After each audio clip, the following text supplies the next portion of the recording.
Hola. Buenas tardes, profesor. Buenas tardes. Buenas tardes. Hola, hola a todos. Pasaron un fin de semana. Muy bien, profesora. ¿Mucha tarea? Pero no tienen tareas.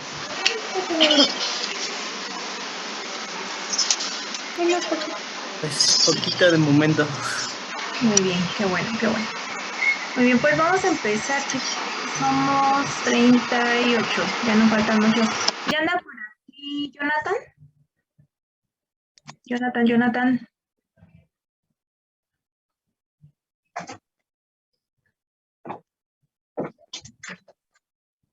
No, ¿verdad? Ya les envié a los que faltaban sus accesos para el aula virtual. Creo que era Alexa.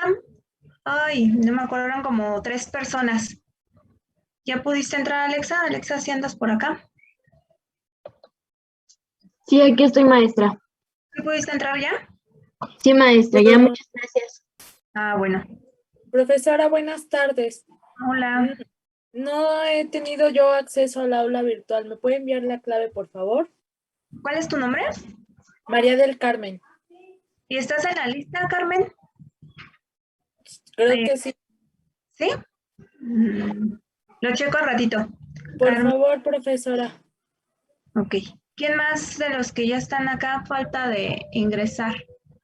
Profesora, creo que yo también, porque ahorita intenté ingresar y no puedo. Nora. A ti te la mandé apenas, ¿no? ¿Ayer? No me ha llegado.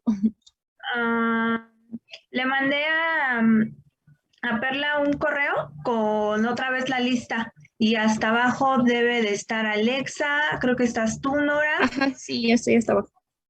Ah, ok, ¿y con esa contraseña no pudiste entrar? No. No, sí, pero no puedo entrar. No sé. Ok. Nada más checa bien que si estés poniendo el usuario como está en la lista, porque a lo mejor si hubo como algún error de dedo al colocar tu número de cuenta, va a aparecer como está en la lista, no como tu número de cuenta. Entonces, Ok, entonces lo checo ahorita y ya le aviso. Por favor, profesor. Ajá, para Sí, checar gracias. de Carmen, de nada.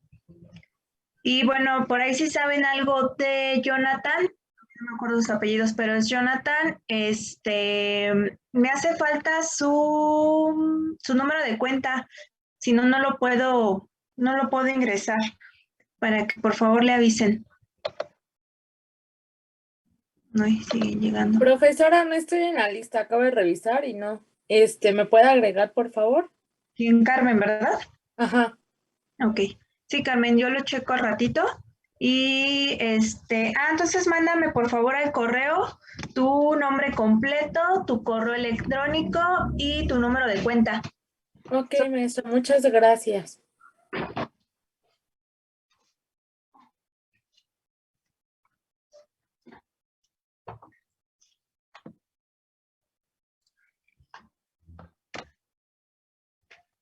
Muy bien, bueno, entonces vamos a empezar, muchachos. El día de hoy vamos a empezar con ya el temario. Oficialmente no tengo todavía la información de lo de la evaluación. Nos mandaron un mensaje en la mañana que nos lo enviaban hoy. Nada más que no dijeron nada. Entonces, en cuanto yo los tenga, ya lo comentamos en la siguiente clase para que chequemos cómo va a quedar entonces, ¿sí? Carmen, lista. Ok, bueno, pues ¿alcanzan a ver ahí la pantalla? ¿Sí se está compartiendo? Sí, profesor. Sí, Sí, maestra. Sí, profesora. Gracias. Quiero empezar la clase con esta información. No sé si ya habían escuchado hablar del síndrome visual informático, que ha estado como que ahorita muy en tendencia desde el año pasado por todo esto de las clases en línea. ¿Lo habían escuchado o no? No, profesora. ¿Nadie? Ok, bueno, pues esa es una información adicional al temario.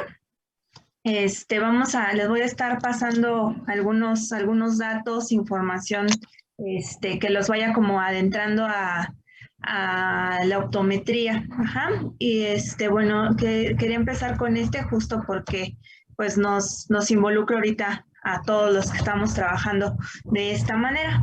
Y pues bueno, como lo dice en la diapositiva, el síndrome visual informático son una serie de sintomatologías que se presenta por el excesivo uso de dispositivos, por el excesivo tiempo en el que pasamos ante pantallas, ya sea celulares, computadoras, televisores, ajá. Entonces, las principales molestias que nos pueden causar pues son cansancio ocular, como esa pesadez, no sé si la han sentido, con pesadez en los ojos, como que les cuesta abrir los ojos, sensación de que tienen muy resecos los ojos, incluso dolor de cabeza o dolor en esta zona de la frente. Y bueno, como las principales molestias, a veces comezón o ganas de estarse tallando los ojos. No sé si alguien de ustedes lo ha presentado desde que empezó la pandemia. Yo sí. Ok. Cuéntanos un poquito qué es lo que sientes. ¿Quién eres? Aris. Bueno, Elizabeth, creo que en Zoom estoy como Elizabeth. Ok, Eli, a ver, coméntanos. Bueno, yo cuando me empezó esto de la pandemia y así, iba todavía en el CCH. Entonces yo no usaba lentes, de hecho, pero empecé a ver borroso de lejos. Entonces, pues sí, me llevaron a consulta y todo, y sí, sí traía como ya un problema, pero es porque, bueno, de hecho me regañaron, porque estoy en el teléfono muy a obscuras, entonces estresa. Y luego pues más toda la escuela y eso, pues estaba peor. Entonces a mí lo que me pasaba es que me dolía mucho, mucho la cabeza. Y pues sí, eso. Y ya empecé a usar mis lentes y pues todo bien. Muy bien, pero antes no usabas lentes. No. La revisión. ¿Y si te habían revisado y te habían dicho que no necesitabas o nunca te habían revisado? Nunca me habían revisado. Ah, ok. Muy bien. Gracias, Eli, por compartirnos tu experiencia. Pues sí, exactamente como nos comenta Elizabeth, pues han venido dando mucho esos problemas por el excesivo tiempo que pasamos frente a pantallas. Y bueno, unas de las muchas acciones que podemos tomar para prevenir esto o hacer menos, para disminuir la sintomatología. Pues bueno, en primera es acudir a revisión, ya saben, una vez al año. Sería bueno que si no se han hecho algún examen de la vista, pues acudieran respetando todas las medidas ahorita por la pandemia, que acudieran a alguna revisión y que bueno, que estén utilizando la graduación que necesitan si es que la requieren, porque bueno, esto también va a ayudar muchísimo a los síntomas que pudieran desarrollar. Ajá. Y una de las principales medidas que se han estado alentando para este síndrome es la regla 20-20-20. Ajá. ¿Por qué se llama así? Porque es como un ejercicio que dice que cada 20 minutos vamos a mirar hacia lo lejos, a 20 pies, que equivale a 6 metros, un objeto o un punto durante 20 segundos. Ajá.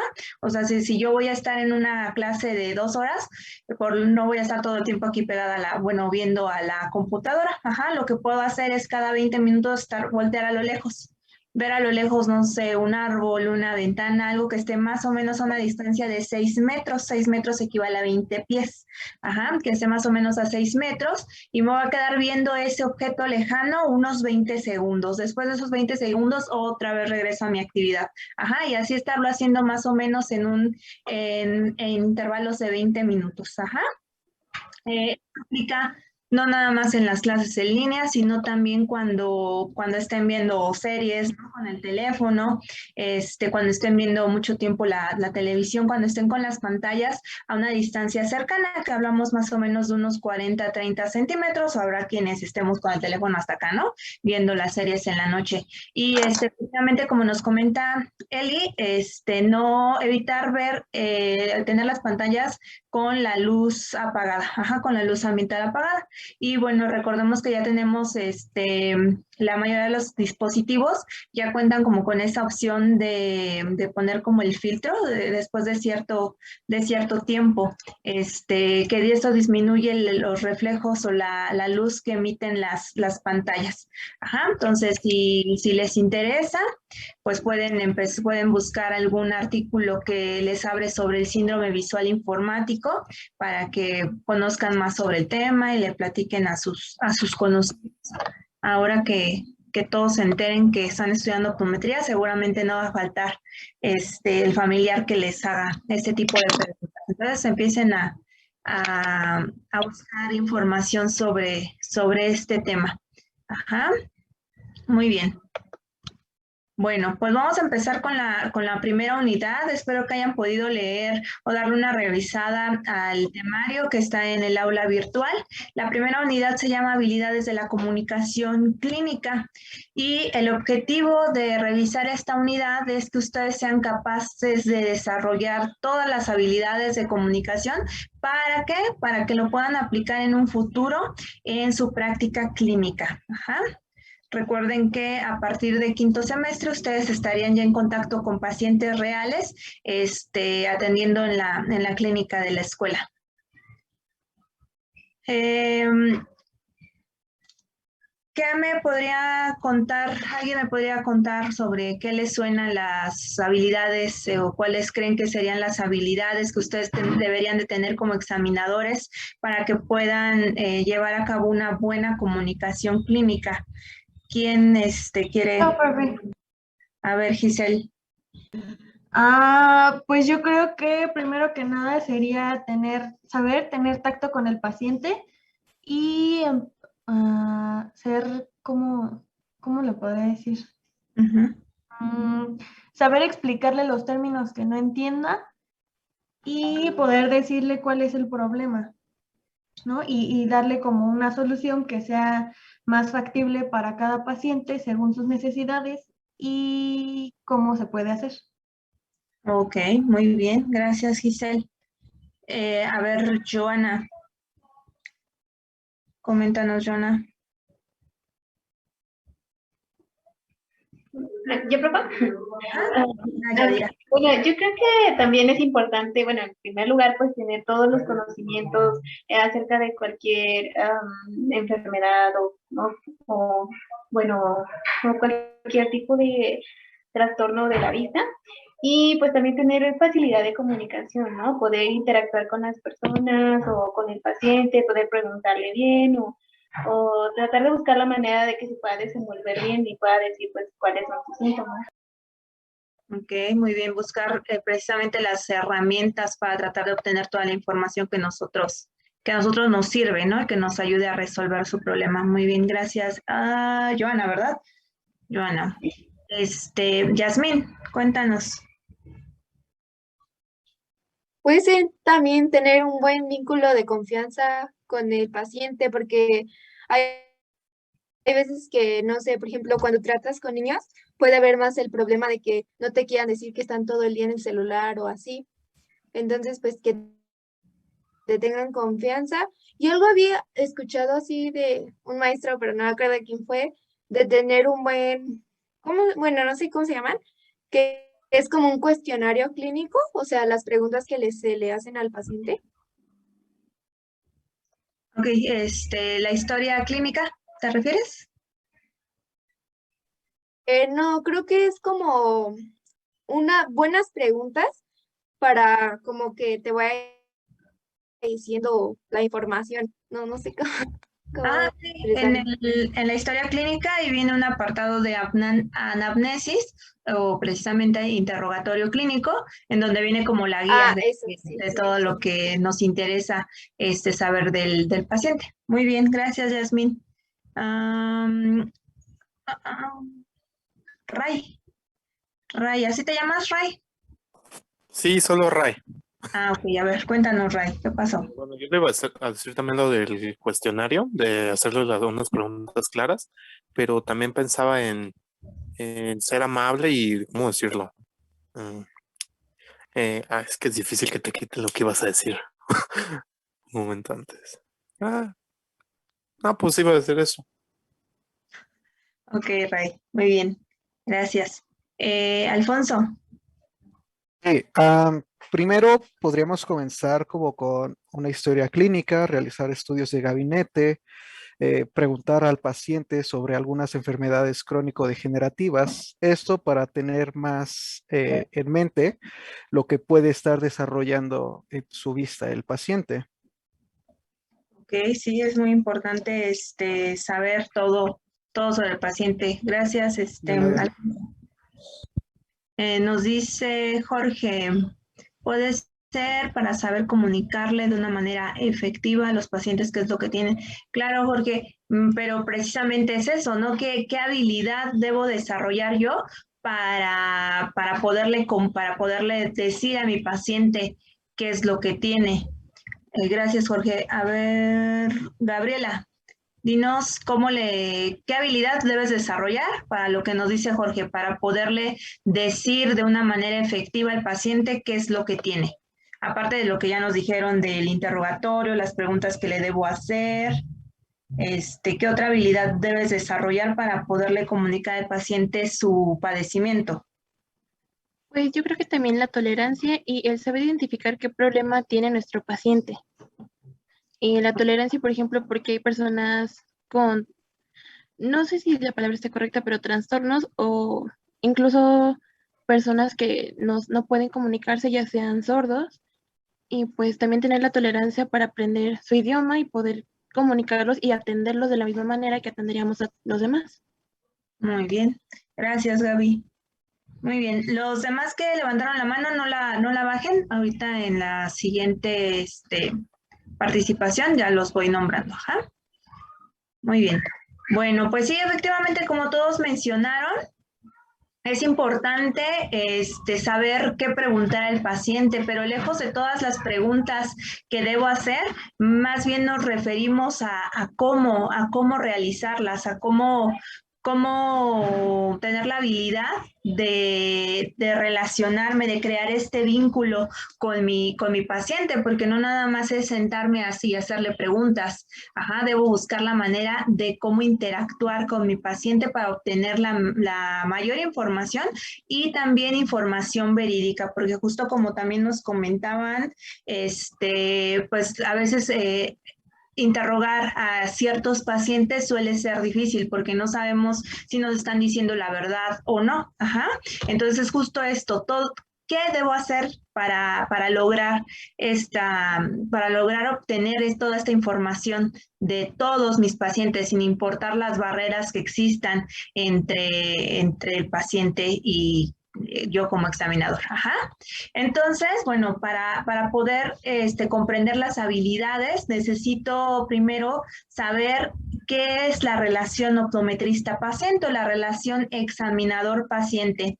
Y esto solamente se trata se va a basar en una conversación profesional con la finalidad de lograr dar forma a un diagnóstico. Y esto nos va a llevar a establecer un plan de tratamiento que vamos a seguir y que finalmente nos lleva a resolverle un problema de salud al paciente, que bueno, pues es por lo que el paciente nos visita o por lo que el paciente acude a nosotros.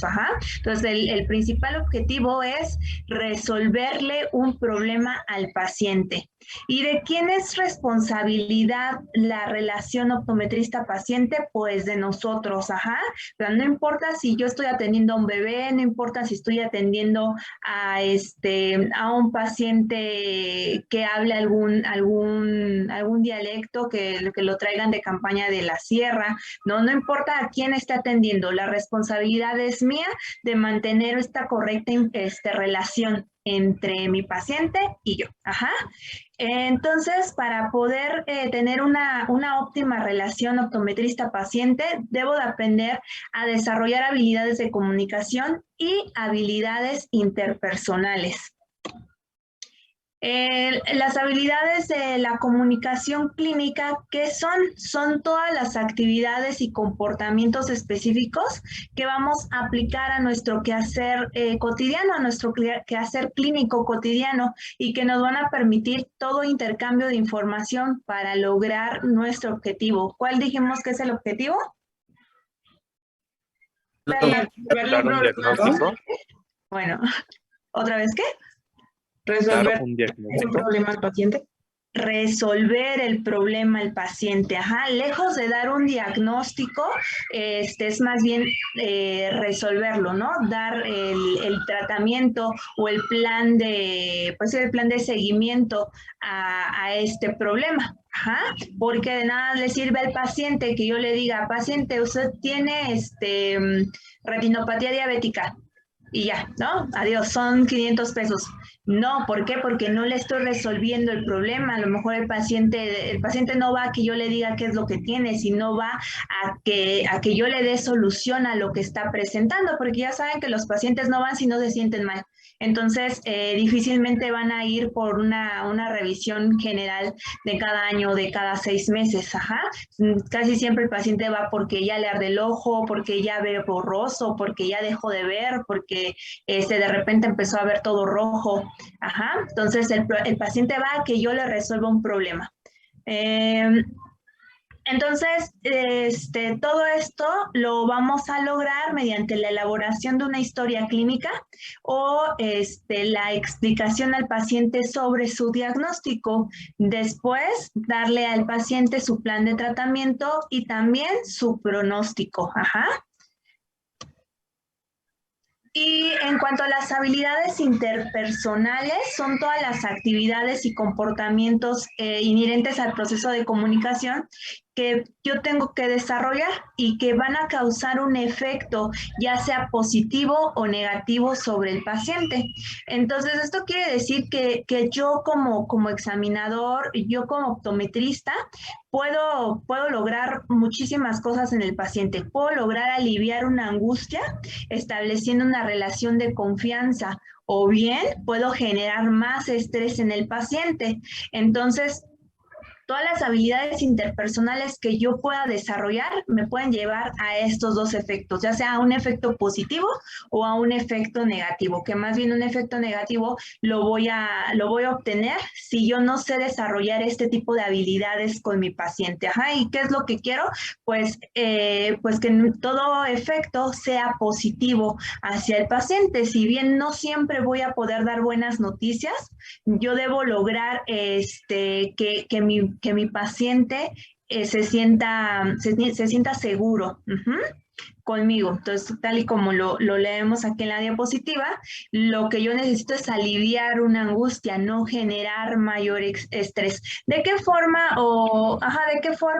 yo como examinador le podría generar más estrés a mi paciente en lugar de aliviarles, de aliviar su estrés, de aliviar este miedo con el que a veces llegan los pacientes? A ver, Alex Uriel. ¿Cuál era la pregunta? Perdón, es que estaba aquí anotando las cosas. ¿Cómo tú, como optometrista, causarías que tu paciente, en vez de que se sienta tranquilo, se estrese más? Quizá un motivo podría ser el trato que yo le dé. Por ejemplo, ¿Cómo qué trato?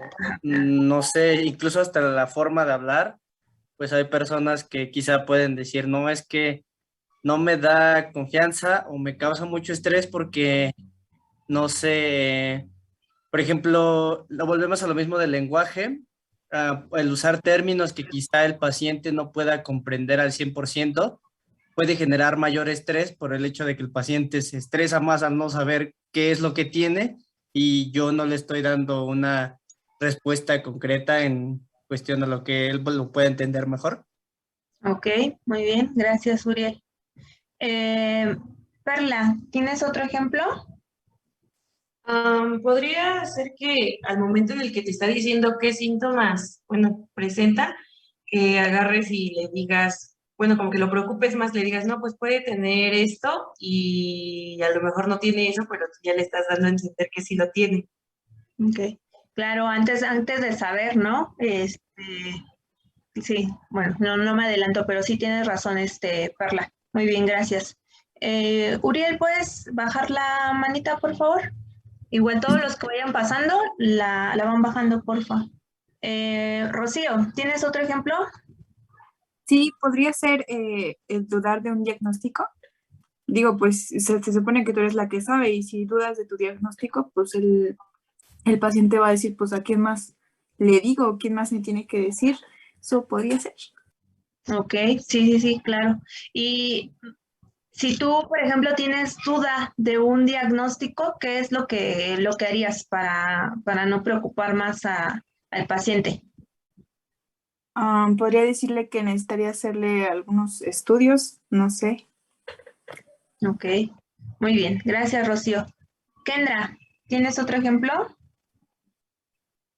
Sí, bueno, yo también considero que es importante como que tener el lenguaje adecuado, porque así como dijeron los compañeros, si llegas a dudar en lo que estás diciendo o si llegas a usar un lenguaje demasiado, no, demasiado rebuscado, técnico, así como muy coloquial, de decir, ay, bueno, es que su picazón en los ojos es esto o algo así, van a decir, pues no se le notan los estudios al doctor, no me da confianza ir con él porque no parece doctor.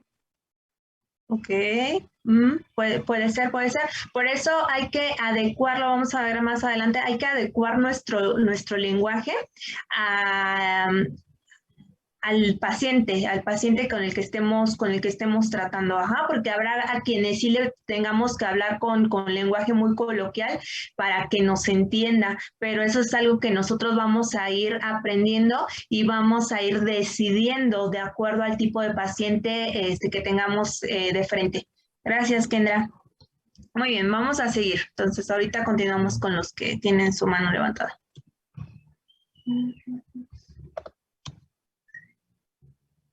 Bueno, entonces, para saber qué son las habilidades comunicativas, pues vamos a ir definiendo cada palabra. ¿Qué es una habilidad? Una habilidad es una capacidad o destreza para hacer algo bien o con facilidad, que se nos facilite realizar algo. ¿Y qué es una habilidad comunicativa? Es entonces una cualidad positiva que favorece o va a facilitar la interacción entre los individuos y entre individuos con todos los medios que lo rodean. Entonces, poseer habilidades para comunicarse y desarrollarlas van a constituir un importante factor de adaptación social. ¿Cuáles son las habilidades comunicativas que debes tener tú como examinador, como optometrista? Las vamos a dividir en 5 grupos. El primer grupo van a ser todas las habilidades para escuchar y para observar. El segundo grupo van a ser todas las habilidades para expresar y para expresar tanto de forma verbal como de forma no verbal.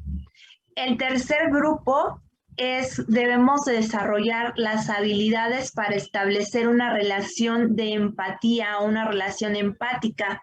Y el último grupo son las habilidades para escribir y para leer. Entonces, todo lo que entre dentro de estos 4 grupos es todo lo que yo como optometrista debo de aprender a trabajar, debo de aprender a desarrollar con la finalidad de establecer una buena comunicación con mi paciente y llegar a una buena atención que derive en una resolución de un problema por el cual el paciente va a buscarme.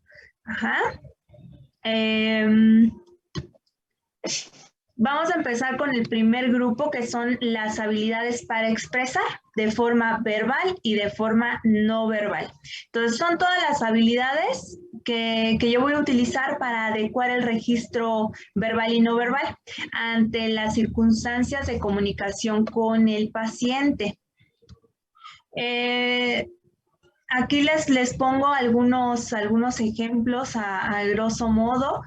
Una de las habilidades sería que yo pueda favorecer la comunicación a través de la expresión facial.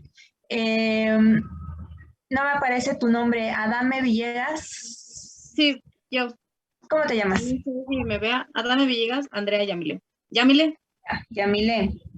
Muy bien, Yamile. A ver, cuéntanos, danos un ejemplo de a qué se refiere favorecer la comunicación a través de la expresión facial.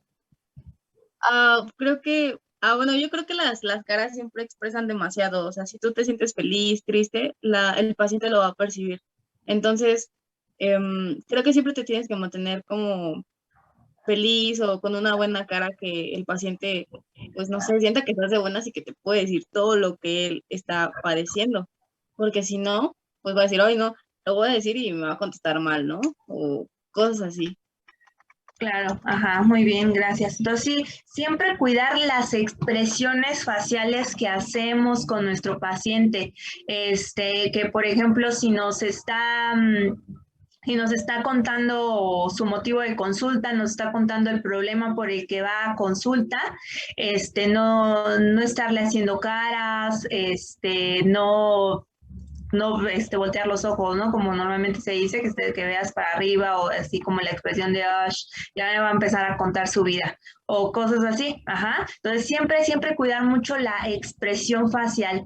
Hay personas que no notamos, ¿no? A lo mejor a veces cuando realizamos alguna expresión, pero bueno, la persona con la que estamos platicando, la persona que tenemos de frente sí lo nota. Entonces, a lo mejor, aunque ustedes no lo hayan hecho con mala intención, nuestro receptor lo puede captar de una forma negativa. Entonces, sí, siempre cuidar este tipo de expresiones que realizamos, estos gestos que hacemos cuando estamos escuchando o cuando estamos valorando a nuestros pacientes.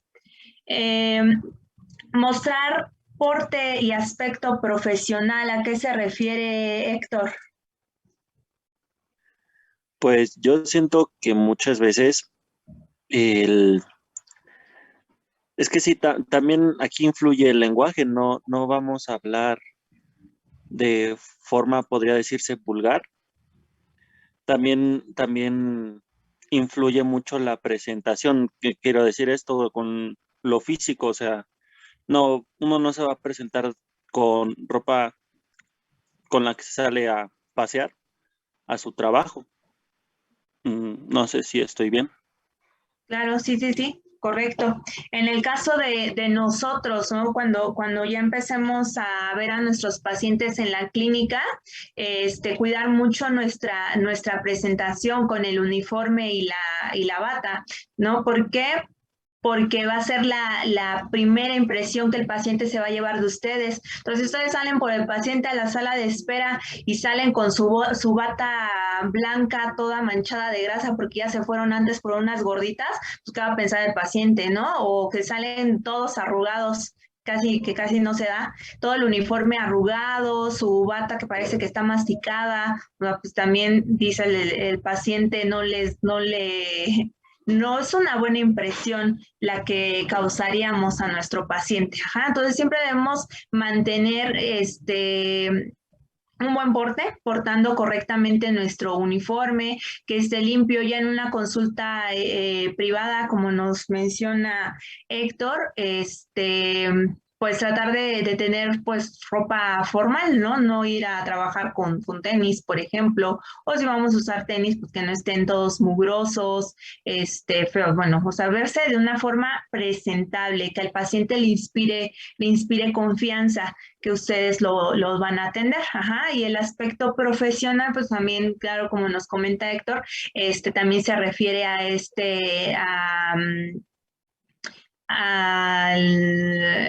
a la forma verbal, no nada más no verbal, ajá, entonces comunicarnos o no utilizar ciertas palabras o cierto lenguaje con nuestros pacientes, ajá, lenguaje o palabras inapropiadas. Muy bien, saludar al paciente, bueno, eso nos queda claro a todos, ajá, pero es algo que muchas veces se nos olvida, ya sea porque andamos muy apurados, porque ya me estresé porque mi paciente de la siguiente hora ya me dijo que viene tarde, o porque ya tengo 3 pacientes en el cubículo y ya me asignaron otro, entonces ya voy a salir por él y ya ni lo saludo, entonces es algo que no debemos olvidar jamás. Ajá, lo primero que hacemos con el paciente en cuanto lo vemos es saludarlo. Ujú.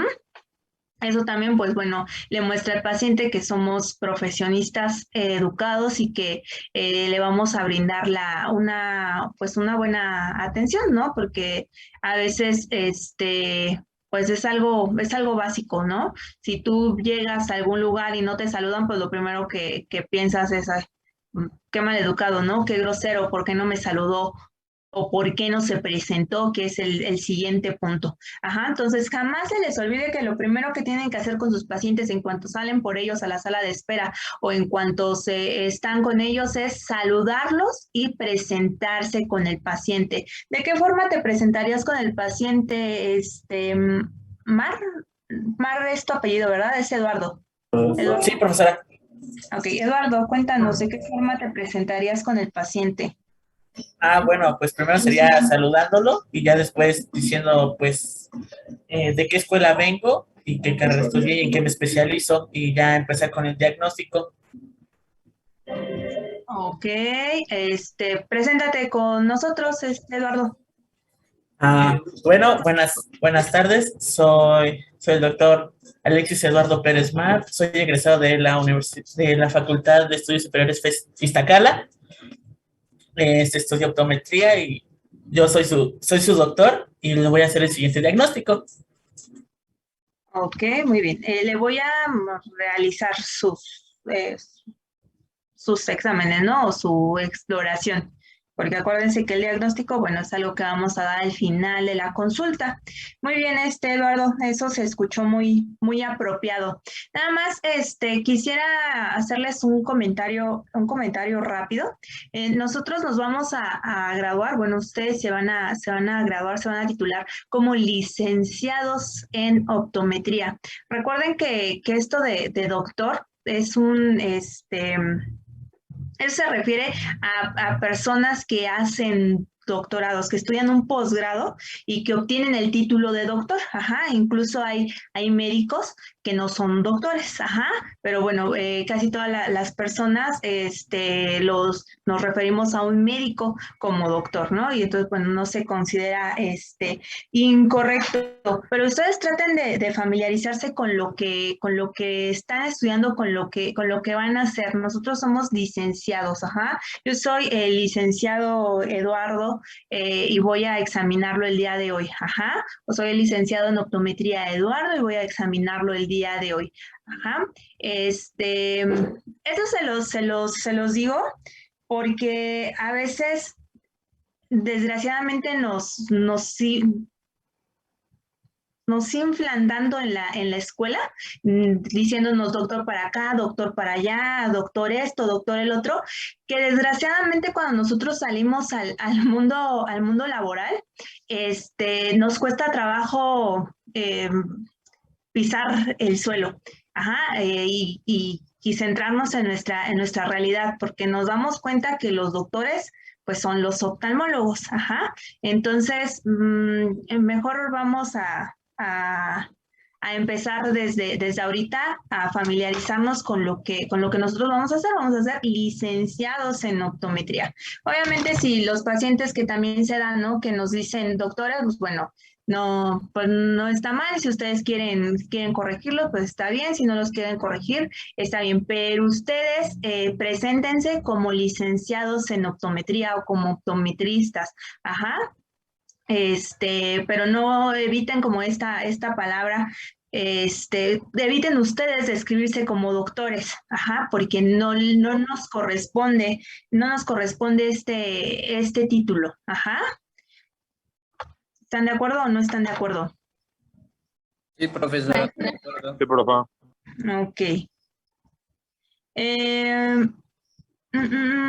Después viene adecuar el lenguaje al nivel cultural del paciente. Ya habíamos hablado hace ratito un poquito de esto. A ver, Yasmín. Yasmín, ya habías pasado, ¿verdad? ¿O es otra Yasmín? ¿Hay dos Yasmines? No, ya había pasado. Ya. ¿Ya pasó? Bájame tu manita, Yasmín, porfis. Ray, también baja tu mano, por favor. ¿No se puede redención? ¿Vale?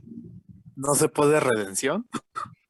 Sí, pero cuando yo los vaya nombrando, les voy anotando aquí su participación. Si quieres así como hacer algún comentario extra, si quieres nada más préndeme tu micrófono. Y porque si no, no veo a los demás para irlos nombrando.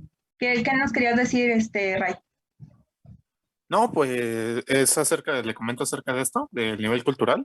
Sí, sí. Ah, pues que no puedes llegar, digamos, aunque esta es una colonia pues medio chacalosa, como por donde yo aquí vivo, no, pues no puedes llegarle a tu paciente y hablarle, ¿qué onda, carnal? Pues tú tienes esto en las córneas.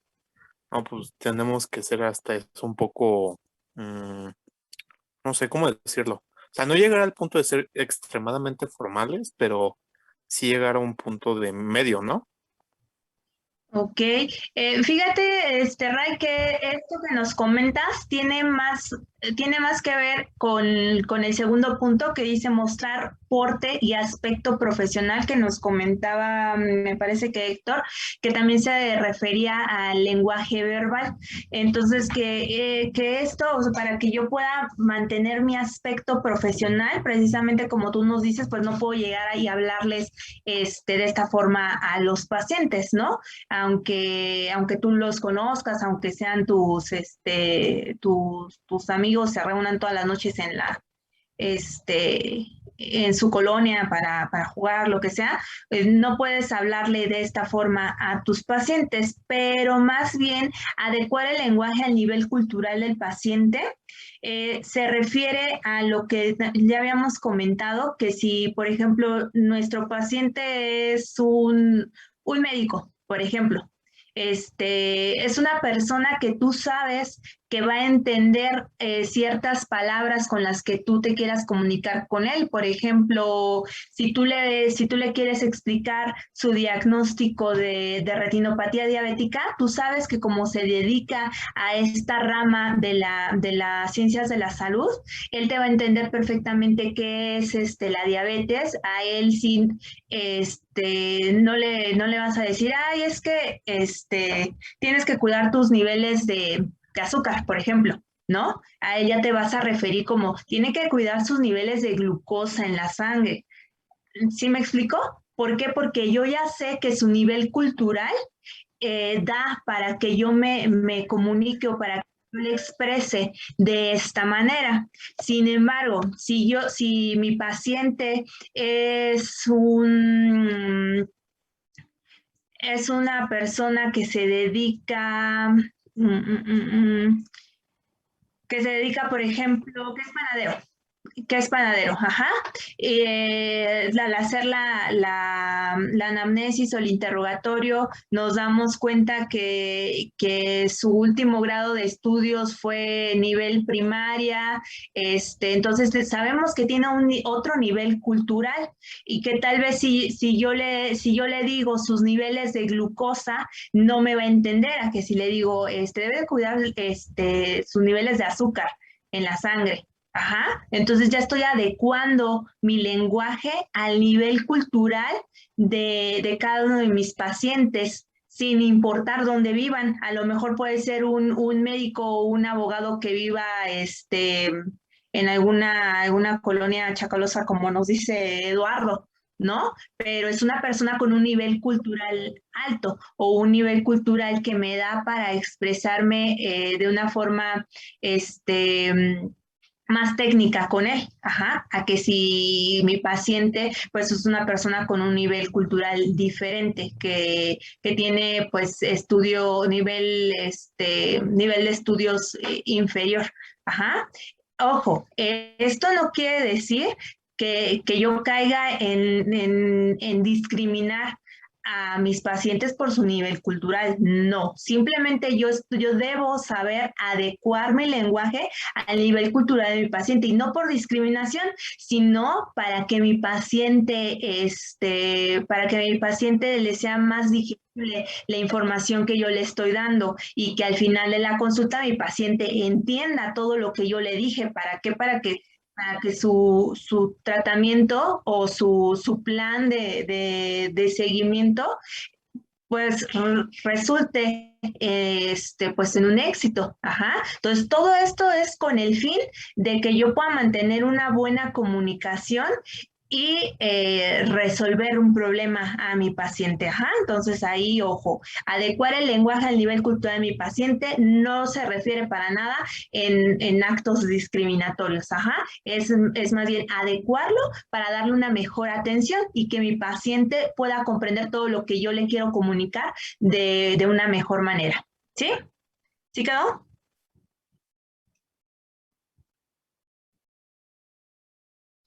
Sí, profe.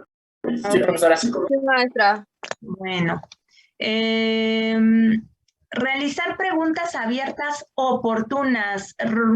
Buen día, Alejandra. ¿Alejandra ya habías pasado? No, ¿verdad? No. A ver, dinos, Alejandra, ¿a qué se refiere? Sería como preguntarle respecto a lo que nos está diciendo que siente, como un poco más a fondo con los conocimientos que ya tenemos, pero como siendo un poco más específicos y que él nos los síntomas que ha presentado o cosas así. Muy bien. ¿A qué se refiere con preguntas abiertas, Alejandra? Pues sería como que es libre la respuesta, o sea, el hecho de que nosotros le preguntemos como, por ejemplo, es un ejemplo, ¿qué comiste hoy? Y él no, o sea, no hay como unos incisos, o sea, como una respuesta específica, él nos puede decir cualquier cosa. Claro, sí, muy bien. Justo esto es para tratar de obtener toda la información posible, ajá, porque si yo le doy como nada más cierro mi pregunta a ciertas opciones, puede ser que me digan, no, pues ninguna de las dos, no, pero no porque no, bueno, por ejemplo, si yo le pregunto a mi paciente,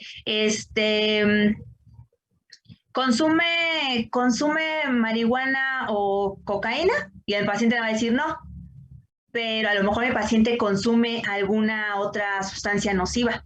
Ajá. Entonces, más bien mi pregunta tiene que ser de forma abierta. Si consume alguna sustancia que cause dependencia. Y entonces ya mi pregunta va abierta hasta refiriéndome a medicamentos, a lo mejor cosas naturales, ¿no? Puede ser hasta el café, por ejemplo. Entonces, si mi pregunta es abierta, yo doy oportunidad a que mi paciente se comunique de una mejor manera conmigo.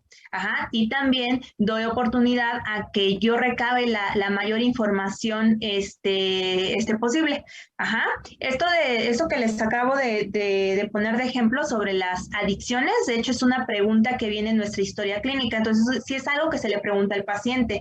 ¿Por qué? No porque por chisme, ¿no? No porque yo quiera saber qué consume mi paciente o qué no consume. Es porque ciertas sustancias pueden tener repercusiones a nivel ocular. Ajá. Entonces a esto se refiere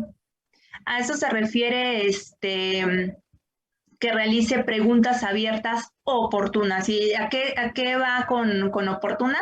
Que las pregunte cuando las tenga que preguntar o que no se salgan de contexto. Por ejemplo, si no hubiera sustancias que causen que causen algún daño en el sistema visual de mi paciente, estaría de más que yo lo preguntara. Entonces, esta sí es una pregunta oportuna. Ajá. ¿Por qué? Porque sí me va a ayudar o sí me puede ayudar a dirigirme hacia un buen diagnóstico, que si no la hago. Ajá. Nos dice Jorge, dice, ¿puedes decir que tiene de una manera menos pesada para el paciente en vez de usar solo lenguaje médico que podría asustarle? Ajá, creo que eso se refería a algún punto de los anteriores, ¿verdad? Perdón, Jorge, apenas leí tu mensaje, perdón, pero ya no te preocupes, ya te había registrado de la primera participación. Ok, bueno, si alguien quiere hacer como así, hacer algún comentario que no sea de la participación o como vamos, puede abrir su micrófono, ¿eh? Después dice, interrumpir al paciente si es necesario. A ver, Evelyn, ¿a qué se refiere interrumpir al paciente si es necesario? Evelyn.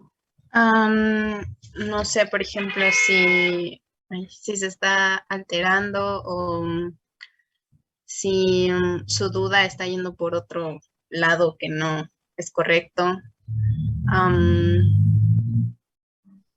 Creo que son las únicas dos que se me ocurren.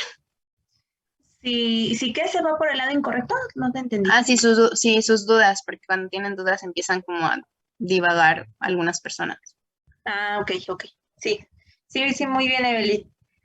Gracias. A ver, Alexa, cuéntanos cómo, ya nos dijo Evelyn, en qué situación se refiere a que el paciente, en qué momentos hay que interrumpir al paciente. Pero a ver, Alexa, tú dinos cómo interrumpirías al paciente, danos un ejemplo. Pues, por ejemplo, si el paciente me dice que presenta, por ejemplo, vista borrosa, yo lo puedo detener en ese momento como para saber, para tener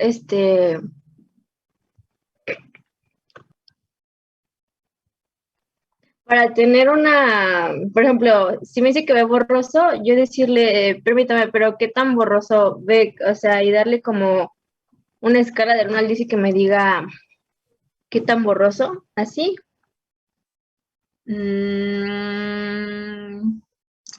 Fíjate que ahí no es tanto así porque ahí, ojo, cuando el paciente nos va a contar su motivo de consulta, por así decirlo, entonces le dicen al paciente, a ver, cuéntame, ¿por qué nos visita el día de hoy, no?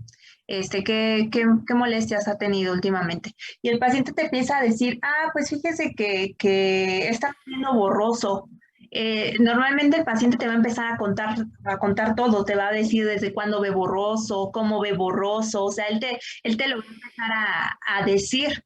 Entonces ahí sí no está como muy recomendado interrumpir en ese momento al paciente. De hecho, en la sección de nuestra historia clínica que se llama motivo de consulta, nosotros vamos a registrar tal y como el paciente nos lo está contando, con las mismas palabras, así como el paciente te lo dice, tú lo vas a anotar. Y ahí no es un buen momento para interrumpir al paciente. ¿Por qué? Porque no dejamos que nos diga, a lo mejor lo distraemos y ya no nos dice algo que él nos iba a contar y que a lo mejor sí va a ser importante para nuestro diagnóstico. Pero si queremos como orientar un poquito el ejemplo que nos das, tal vez después de que ya nos contó esto y entonces ya estamos indagando sobre cada síntoma en específico y vamos a indagar sobre la visión borrosa. A lo mejor si nos dice, pues fíjese que veo borroso y también, me arden los ojos y desde ayer que estaba viendo la televisión me puse a ver mi serie favorita, entonces ahí sí lo interrumpes y te regresas al primer síntoma porque no te dio la información suficiente y entonces sí ya le empiezas a hacer tú las preguntas que nos comentabas, ¿no? Nosotros necesitamos saber qué tanto ve borroso, en qué ojo ve borroso, cómo es la visión borrosa. Entonces ahí sí es un buen momento para interrumpir a mi paciente porque ya se me está yendo para otro lado. Y ya la información que me está dando de la serie, cuántos capítulos son, ya no me ayudan a mí para el diagnóstico o la atención que le voy a dar. ¿Sí me explicó, Alexa? Sí, está bien, entonces tiene que ser conforme al diagnóstico, o sea, si se nos sale, si ya va a cosas que no, yo regresarle en ese momento a lo que yo necesito. bueno, la persona necesita y yo diagnosticarla, ¿no? Claro, ajá. Lo puedes interrumpir, pero no es tan recomendable interrumpirlo en el motivo de consulta. Ajá, lo vamos a ver en la siguiente unidad, pero justo cuando tú le preguntas al paciente, dígame por qué viene o cuáles son las molestias que tiene, ahí sí no lo interrumpas, ahí sí deja que te diga, solamente lo interrumpes si ya se está saliendo de contexto. Ajá. Ok, está bien. Gracias, Alexa. Mauricio. A ver, Mauricio, ya nos dijo Evelyn cuándo vamos a interrumpir al paciente, ya nos dijo Alexa que lo vamos a regresar cuando nosotros queramos saber por qué está viendo borroso. Pero ahora dinos, Mauricio, ¿cómo lo regresamos a lo que nos importa? Ajá. ¿Cómo yo regreso al paciente sin que se suene grosero? Sin que el paciente diga, ay, al doctor no le importó que le estaba contando de la serie, o al doctor no le importó que le iba a empezar a contar sobre mis nietos. ¿Cómo hago eso, no? Porque lo difícil no es saber en qué momento ya mi paciente se salió de contexto. Lo difícil es cómo llevo otra vez a mi paciente sin que se ofenda o sin que se sienta mal porque piense que no me interesa lo que me iba a contar. ¿Cómo lo hago, Mauricio? Podría ser que, bueno, si es que nos dijo algún problema que tenía, preguntarle que alguna cosa relacionada a ese problema, o sea, por ejemplo, como lo decía usted, de que cómo es su vista borrosa o qué tan fuerte es su vista, si es que se está yendo muy, muy lejos de lo que está diciendo. Podría ser. Pero ¿cómo se lo dices? No sé, no sé, podría ser, me había dicho usted, señor, que veía borroso, cómo es que ve esa borrosidad, no sé cómo decirlo, no sé si me explique, o qué tan borroso ve, o así. Claro, a ver, y entonces lo regresas así y ya el paciente dice, pues veo borroso cuando veo de lejos. Pero fíjese que ayer la serie se puso bien buena porque porque ya descubrieron quién mató a Sara. Entonces, ¿cómo le dices que no quieres saber quién mató a Sara? Que tú quieres más información sobre su motivo de consulta. A eso es a lo que voy. Pues, no sé, Eh, es que no hay manera, bueno, es que no lo pueden tomar muy bien siempre. Pues diciéndose, bueno, no, es que no podría ser directo. ¿No puede ser directo? No, o sea, no podría ser tan directo decirle que si puede regresar al punto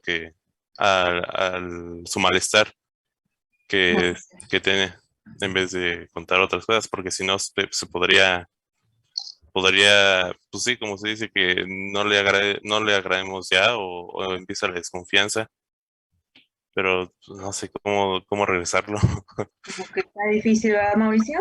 Sí. Ok, gracias. ¿A quién iba a hablar? Sí, yo. ¿Yo quién es que no los veo? Bueno, yo le iba a preguntar, bueno, más bien comentar, como por ejemplo, esos tipo de preguntas donde, como por ejemplo, mi compañera ya no encontraba como forma de regresarse, eso lo vamos a utilizar a nuestro favor, ¿no? También, porque por ejemplo, le podemos comentar al paciente, entonces, si estuvo bien buena la serie, a esa distancia de donde está su televisión, se vea bien, más o menos como a cuánta distancia está su televisión, y tomar a eso, pues ahí sí ve bien, más lejos ya no ve, o más cerca, y así, ¿no? Claro, claro. Repítame tu nombre, es que no te veo acá. Yasmín Ochoa. Yasmín. ¿Hay varias Yasmines o no? ¿O nada más hay una? Sí, yo también me llamo Yasmín Ochoa, ¿y quién? Yasmín Aide. Yasmín, ¿y quién era la que ya había participado? ¿Yasmín Ochoa o Yasmín Aide? Yasmín Ochoa. Yasmín Ochoa ya había participado y ahorita fue también Yasmín Ochoa la que nos comentó esto, ¿verdad? Y entonces Yasmín Aide no ha pasado. No. No, ok. Ya. Bueno, gracias, perdón. Sí, claro, como nos dice Yasmín, hay que aprender a utilizar esta información de más que el paciente nos está dando para utilizarla a nuestro favor y llevar a nuestro paciente a lo que sí queremos saber. Ajá. Otra de las formas, porque no siempre es fácil, es a lo mejor dejar al paciente que nos hable unos minutitos sobre ese tema que él considera importante y ya después regresarlo directamente, o sea,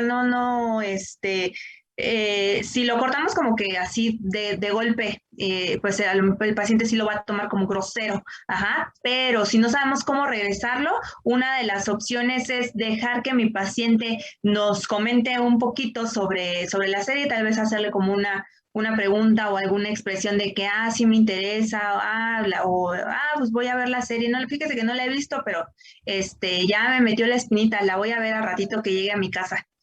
Pues bueno, regresando a lo que me comentaba, señor José, me decía que ve borroso, entonces regresarlo así, ajá, entonces que el paciente sienta que a mí me interesó, que me gustó, que me gustó que me platicara de quién mató a Sara, ajá, ya hasta el doctor va a empezar a ver la serie, ¿no?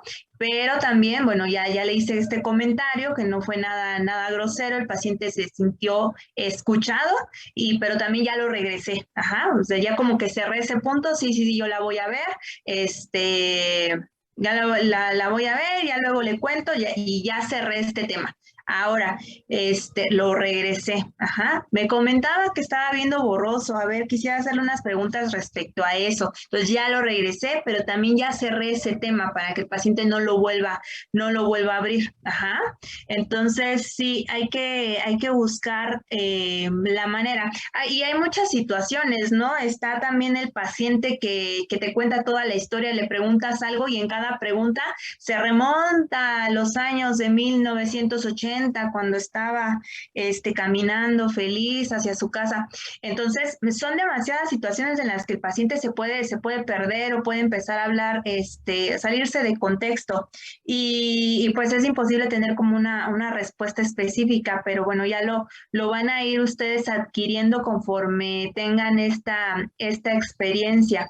Ajá, ahorita el objetivo es que conozcan que estas situaciones se pueden dar y que sepan qué es lo que sí no deben hacer. Ajá, ¿qué no debo hacer? Cortarle así de golpe la conversación al paciente porque esto lo puede interpretar como una grosería. Ajá, el paciente lo puede tomar a mal. Y entonces esto nos va a repercutir en que entonces como el paciente ya se sintió ofendido, ya la relación no vaya a ser buena de aquí en adelante. Ajá. Dice Alejandra que ella es ese paciente que cuenta hasta cuando pasa la mosca. Claro, y cuéntanos, Alejandra, obviamente, pues si estás en alguna consulta y notas que tu doctor o la persona que te está atendiendo no muestra interés por lo que le estás comentando y te dice, a ver, no estamos hablando de eso, a ver, vamos a regresar a que me diga por qué le duele el estómago. ¿Lo sentirías como grosero o qué sentirías, Alejandra? Pues es que yo usualmente cuando hablo de algún tema, no necesariamente en una consulta, como que me extiendo mucho porque saco 10 cosas que tienen que ver, pero a lo mejor no tienen tanta relevancia. Entonces, como que yo sola me doy cuenta que tengo que cortar esa conversación y me regreso al tema principal, o sea, porque hago mucho a veces. Entonces, pero me dijeran como de, a ver, no estamos hablando de eso, yo sí me sentiría como ofendida, porque sí se sentiría como que no le interesa. Sí, claro, gracias, Ale. Bueno, tú eres uno de esos pacientes conscientes, ¿no? Que habla mucho, pero que le cae el 20 luego es, ay, no, perdón, y ya tú solita te regresas. Claro, todos quisiéramos pacientes como tú, Ale. Pero pues bueno, no todos nuestros pacientes pueden ser Ale, entonces sí hay que tener mucho cuidado. Y saben que sobre todo en las personas, con los adultos mayores, porque a veces el paciente ni siquiera va a la consulta porque se sienta mal, porque vea borroso, o sea, simplemente hay personas que nada más van a platicar contigo. Ajá, entonces hay que saber identificar muy bien a estos pacientes y darles el tiempo que requiere cada uno de nuestros pacientes. Ujú.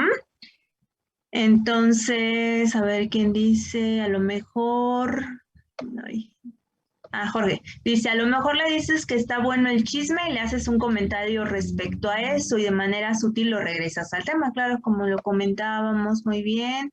Y Mariana dice, si toca algún tema que nos interesa. Si toca algún tema que nos interesa saber. No entendí, Mariana. ¿Si puedes abrir tu micrófono o no, Mariana?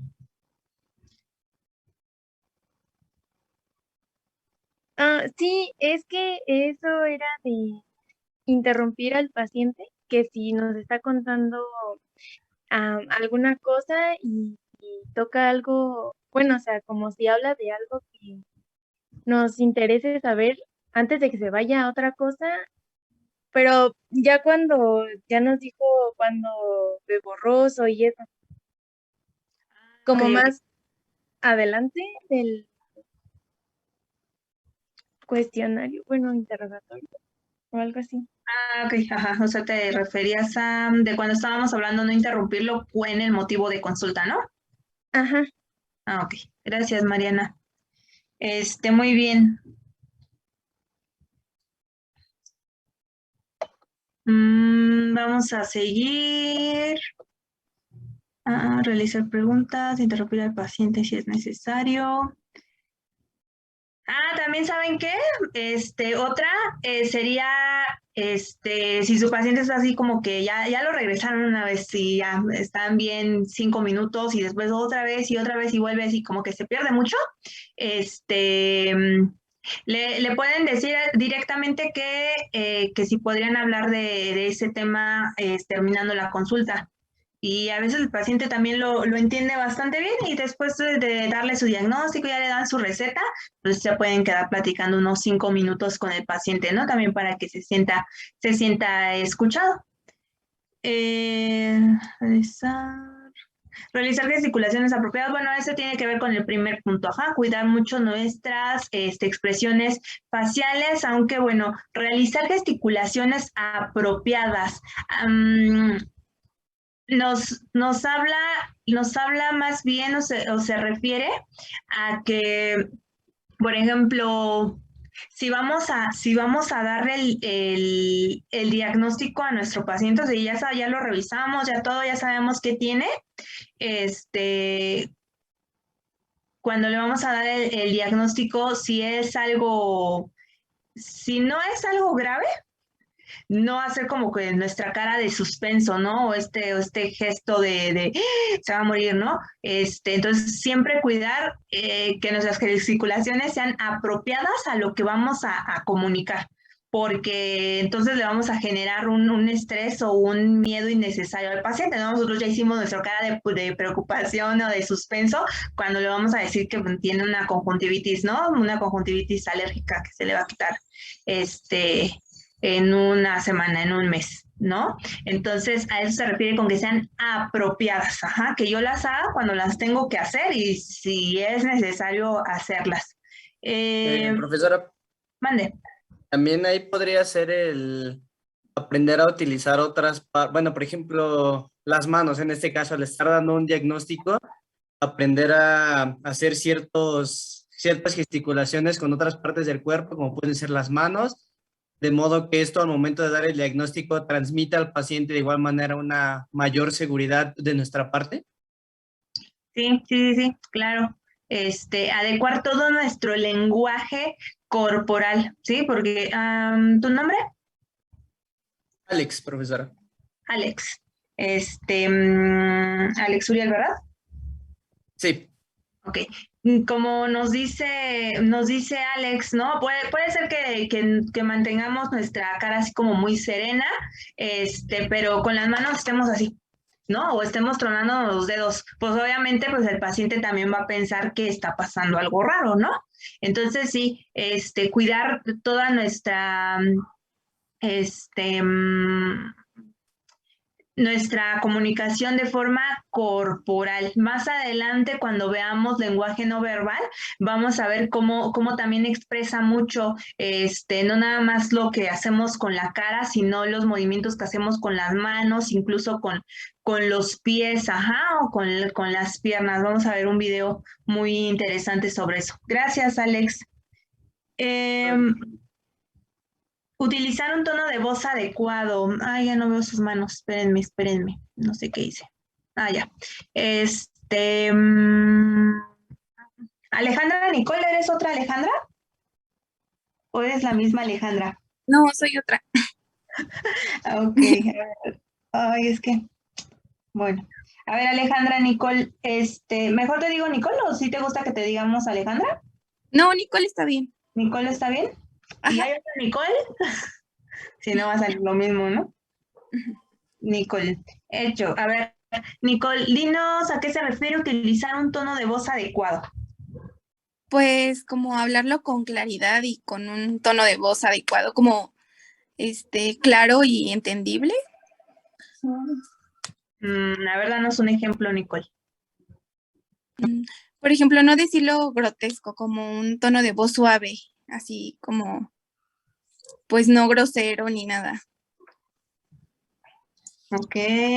Como hablarle como muy claro al paciente y no como enojado o así, como... Claro, te refieres así como una voz dulce, dulce Sí, o como... para que seamos precisos en en lo que le vayamos a decir o que se lo Sí, como no expliquemos muy disfrazar bien. las cosas, como decirlo en un tono dulce y no disfrazar las palabras, como que ser directo. Ok, muy bien. Gracias, Nicole. A ver, Yo, profesora. ¿Quién dijo yo? Quintero Vázquez. Viridiana, ¿no? Sí. A ver, Viri, dinos, Sí, bueno, yo lo entiendo que un tono de voz adecuado sería el no gritar, por decir si a lo mejor la persona, como hace rato pusieron el ejemplo, que a lo mejor se desvía del tema, a lo mejor no enojarnos y tomar un tono de voz alto, no siempre mantenernos y hablar con un tono adecuado, que sería como comentaba la compañera, una voz normal, suave, tampoco si estás triste, hablar bajito, o sea, es una voz normal donde nos pueda escuchar, donde nos pueda comprender el paciente. Claro. ¿Puedo hablar? Sí, ¿quién? Héctor. A ver, Héctor, ¿qué pasó? Es que muchas veces cuando un paciente pueda llegar a comunicarnos algo y él, a su forma de tratar de comunicarnos, nosotros, por saber cuál es el término, mofarnos o tratar de en un tono burlón la forma de expresarnos. Tampoco podemos, si sabemos que es un diagnóstico malo, pues hablar de forma pesimista o a eso yo entiendo, moderar nuestra voz, de cierta forma mantenerse sereno, no expresar nuestros sentimientos en la voz. Ok, sí, también es muy importante. Gracias, Héctor. Claro, se refiere tal y como lo dice, al tono de voz, no a cómo expresamos lo que queremos comunicar, no si somos claros o si le damos muchas vueltas al asunto, sino al tono, Tono se refiere a alto, medio, bajo, ¿no? Sabemos que si es un tono alto, lo percibimos como grito. No sé si aquí tengamos a alguien que les pase que luego las personas piensan que estamos gritando, ¿no? Y tú dices, no, es que no te estaba gritando, así hablo fuerte, pero no, pero ellos lo sienten como ya que ya estábamos enojados o que ya les estábamos levantando la voz. Entonces, si somos este tipo de personas, hay que tener mucho, mucho, mucho cuidado con nuestros pacientes, ajá, porque así como nuestros amigos, nuestra pareja, nuestra misma familia, de repente nos dice, ay, pero no grites, ¿no? Y ustedes saben que no están gritando, o sea, simplemente así es su tono de voz. Entonces, sí, con los pacientes hay que tratar de modularlo, ajá, de hacerlo de un tono menos agresivo, para que el paciente no lo tome a mal, ajá. Entonces hablamos de tonos y tampoco utilizar como nos dice Viri, tampoco un tono como tan suave, ¿no? Tan bajito, pues, porque o sea, el paciente ni siquiera nos va a escuchar, ¿no? Y también el tono de voz, detona seguridad. Ajá, si nosotros tenemos como ese tono bajito, como inseguro, pues eso es lo que le transmitimos al paciente, ¿no? El paciente se va a ir como con esa sensación de que hay el doctor que me atendió, como que no estaba seguro de lo que me estaba diciendo, como que ni siquiera le escuchaba, ¿no? Hablaba como muy despacito. Entonces, igual, si son de las personas que tienen como la voz muy bajita, sí traten de hacer como un esfuerzo, por lo menos cuando estén frente a sus pacientes, porque el tono que utilicen frente a sus pacientes, pues a ellos les va a decir mucho. Ajá, entonces traten de utilizar siempre un tono medio, ni muy despacito o ni muy suave, ni tampoco muy alto o muy fuerte, porque entonces puede a lo mejor hay personas que lo podrán tomar como que ya le estamos gritando, ¿no? O ya se enojó o ya se puso de malas. Ajá, entonces siempre como que mantener un tono. Y esto no tiene nada que ver con la manera en la que explicamos el diagnóstico o con la manera en la que comunicamos alguna información al paciente. Simplemente el tono, ajá, modularlo, que no sea tan alto para que el paciente pueda sentir que le estamos gritando y que tampoco sea tan bajo para que el paciente piense que no estamos seguros de lo que estamos diciendo. Ajá. Profesora. Mande. ¿Quién? Bueno, yo, Eli, otra vez. Siento que es algo muy importante en algún punto de la consulta, ya que, por ejemplo, cuando damos un diagnóstico no puedes decirlo como de una forma preocupada o altanera, por así decirlo, cuando no es como tan grave, ni cuando es tan grave, para justamente no provocar como esa angustia en tus pacientes.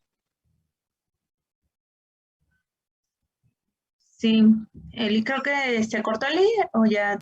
No, ya. Ah, ok. Sí, claro, Eli. Uh-huh. Siempre hay que no hay que preocupar de más al paciente. Ajá. Muy bien, gracias. Dice Héctor que a él sí le pasa que cuando habla según el bajito. Y todos pensábamos que estabas enojado, Héctor. No es cierto. Pero sí, ajá, entonces hay que, pues con las personas que ya te conocen, pues como que tienes la libertad de hacerlo, ¿no? Pero hay personas como que sí son muy, muy sensibles, hay personas como muy quisquillosas, ¿no? Y pues no sabemos qué tipo de paciente nos vaya a tocar, entonces mejor modularlo. Ajá, muy bien, gracias, Héctor. Dice Carla, podría ser que incluso cuando tengamos un paciente de la tercera edad, y notemos que tiene. Ah, perdón, no le había bajado. Podría ser que incluso cuando tengamos un paciente de la tercera edad y notemos que tiene problemas auditivos, quizás subiremos un poco el volumen, pero sin que perciba como que lo regañamos. Ajá, claro, también es bien importante, ¿no?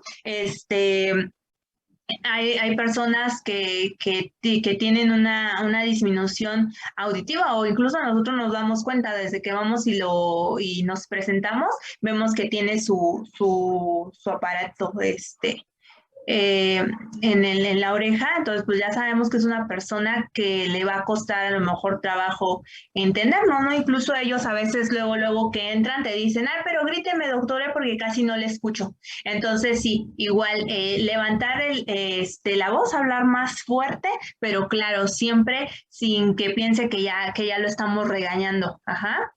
También con este tipo de pacientes, a lo mejor si somos de esas personas que nos cuesta como hacer la voz más fuerte, hablar más fuerte, también nos podemos ayudar con la gesticulación, como que marcar más las palabras, porque las personas que tienen problemas de audición ya están como que más acostumbradas a lo mejor a leer los labios, ¿no? A lo mejor te escucha muy bajito, pero ya está como que acostumbrada a leerte los labios, entonces como que tratar de hacer las gesticulaciones más marcadas para facilitar que el paciente te entienda. Claro, gracias, Carla. Carla, sí. Bueno, seguimos. Realizar gesticulaciones, expresar. Indagar sobre dudas y expectativas. ¿A qué se refiere Carla Velázquez? Carla anterior era Carla con K, ¿verdad? Y tú eres Carla con C. Sí. Ok. Dinos, Carla, ¿a qué se refiere indagar sobre dudas y expectativas? Quizá de dudas sería como respecto al tratamiento que va a llevar. A lo mejor, no sé, el paciente quiere saber cada cuánto o cómo se lo tiene que poner, qué restricciones va a tener al seguir el tratamiento. Y de expectativas podría ser que se espera cierto plazo. No sé, a lo mejor en 5 días tiene que ver una mejoría o algo así. Y pues creo que eso. Muy bien, sí, gracias, Carla. Pues sí, justo como nos dice Carla, es importante que nosotros adquiramos la habilidad de indagar sobre dudas, porque a veces nada más hacemos lo que tenemos que hacer, ¿no? Como que somos muy como si fuera una receta de cocina. Voy, me presento con el paciente, lo paso, que se siente, le pregunto, lo reviso, le doy su receta, me despido del paciente y ya, ¿no? Y ni siquiera lo dejé hablar al final ni nada. Entonces es bien importante que cuando ya terminen, o sea, dejar al paciente que en todo momento le esté expresando sus dudas, ¿no? Si todavía no es momento de explicar, puede decir, eso se lo voy a explicar en un momento, nada más déjeme terminar de revisarlo y ahorita le explico todo esto. Pero casi siempre es como que al final cuando ya le di su receta, cuando ya le expliqué, ya lo revisé, siempre preguntar al paciente sobre si tiene alguna duda, si le quedó alguna duda, algo que quiera saber, para que su paciente se quede más tranquilo y que cuando llegue a su casa no se quede como con esa sensación de que, ya no le pregunté al doctor esto, y ahora tengo duda de esto, y ahora ya me dejó con más dudas, ¿no? También puede ser. Entonces siempre preguntarle al paciente si tiene alguna duda o si todo le quedó claro. Sobre todo cuando le den la receta al paciente, nosotros escribimos la receta y ya se la entregamos al paciente. Siempre yo les recomiendo que le digan al paciente que ahora él les explique lo que dice la receta, lo que ustedes le explicaron que dice la receta o cómo va a llevar su tratamiento, para estar seguros de que el paciente entendió cómo va a llevar su tratamiento. Ajá, entonces, sí, siempre al final preguntarle si le quedó claro, si tiene dudas. Si dice, no tengo dudas. Bueno, entonces, a ver, usted explíqueme cómo se va a poner las gotas. O dígame qué es lo que va a hacer, cómo se va a hacer la limpieza de los párpados. Ajá. Entonces, para estar seguro yo como optometrista que mi paciente entendió y va a llevar a cabo el tratamiento tal y como se lo estoy indicando. Y para que el paciente se vaya tranquilo porque despejé todas las dudas, todos los temores, todo lo que le angustiaba. Y esto de expectativas, esto es nada más para mí como optometrista, o más bien es más importante que yo se lo explique. ¿Por qué? Porque a veces el paciente puede hacerse falsas expectativas y ahí patologías que no tienen un buen pronóstico. Entonces, nunca darle falsas expectativas al paciente, siempre hablarle con la verdad. Si su pronóstico es reservado, comentárselo, no decirle al paciente, ay, no se preocupe, se va a poner bien, solamente para que el paciente se sienta bien. O hay pacientes que a lo mejor no les cayó muy bien la noticia que le dimos, el diagnóstico que le dimos, y a lo mejor ya se me puso a llorar el paciente. No por querer tranquilizar al paciente le voy a dar falsas expectativas. No por querer que ya no esté llorando y ya querer pasar a mi otro paciente le diga, ya no llore, señor Jesús, va a ver que ya va a estar mejor. Si no va a estar mejor, o si no va a recuperar la visión, o que le digan, no se preocupe, va a ver que a lo mejor dentro de un mes ya otra vez va a volver a ver con ese ojito. No, si no va a ser así, no se lo digan, no generen jamás falsas expectativas al paciente. Siempre tienen que hablar con la verdad, cuál es el pronóstico para lo que tiene su paciente, y más bien tranquilizarlo con lo que ustedes le pueden ofrecer, o si se va a canalizar a ese paciente, a lo mejor platicarle un poquito sobre lo que le pueden ofrecer con el médico oftalmólogo, que es principalmente con quienes canalizamos a los pacientes. Y finalmente, despedir al paciente. Si ya fui por él, ya lo saludé, ya me presenté, al final no lo voy a decir solo, ya terminamos. Siguiente, no. Hay que despedirse correctamente del paciente. ¿Para qué? Para que tenga pues una buena experiencia en su consulta. De por sí pues no es nada agradable que tengamos que ir a alguna revisión, ¿no? Porque como les decía en un principio, casi nosotros no vamos con ningún médico o algún especialista de la salud porque estemos sanos, ¿no? O porque todo vaya de maravilla, que sería lo ideal, no ir a hacernos un chequeo constantemente o cada cierto tiempo, pero casi siempre desgraciadamente es porque ya nos duele algo, ¿no? Ya nos sucede algo. Entonces, pues siempre tratar de hacer agradable o lo más digerible su consulta al paciente de principio a fin. Como finalizamos despidiéndonos correctamente del paciente. ¿Cómo te despides del paciente, Pamela? Pues le diría, pues eso fue todo. Siga las indicaciones que le dejé para su tratamiento, y si tiene alguna duda o persiste con los malestares o se sigue sintiendo mal, puede regresar con toda confianza y yo lo atiendo y puede regresar otra vez, y pues ya, yo creo que así sería algo bueno, así para que se vaya relajado y no se vaya con la preocupación o algo así. Ok. Y dándole la confianza de que puede regresar. Muy bien. Gracias, Pamela. Sí, regresaría contigo. A ver, Carlita, ¿me bajas tu mano? Carla con C, porfis. Brandon ya pasó, ¿no? Brandon. No, todavía no pasó. ¿Mané? Que no, todavía no pasaba. No, por eso dinos, Brandon, ¿cómo te despedirías del paciente? Una forma diferente a la de Pamela para despedirte de tu paciente. Bueno, ya después de haberle dado todo el trato de la consulta y todo eso, pues como que tenga un poco más de tacto humano, no solo bueno, o sea, toda la consulta es con tacto humano porque les estás dando un servicio de salud, pero sí como estrecharle la mano y decirle que nos estaremos viendo en su próxima visita o así, y que pase un buen día y que se cuide.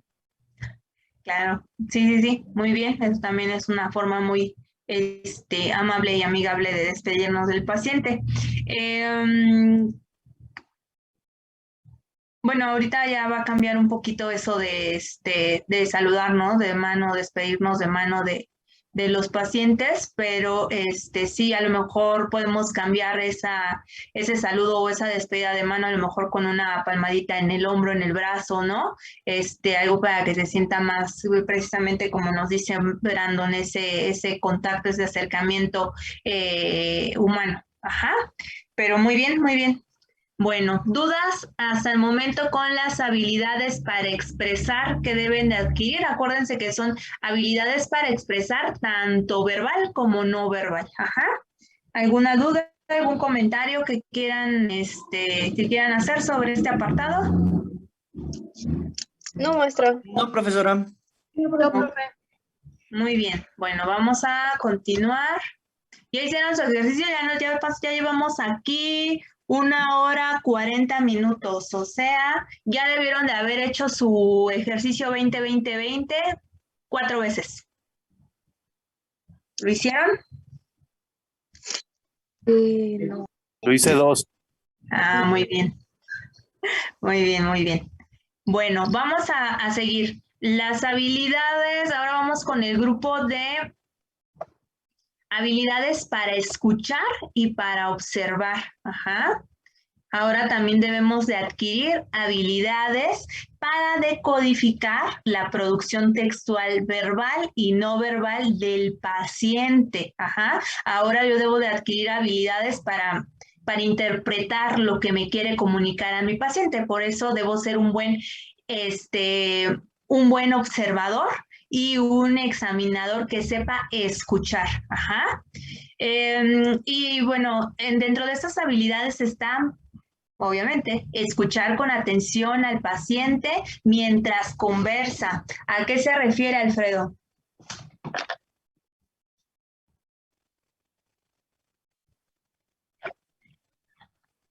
La primera, escuchar al paciente con atención mientras conversa.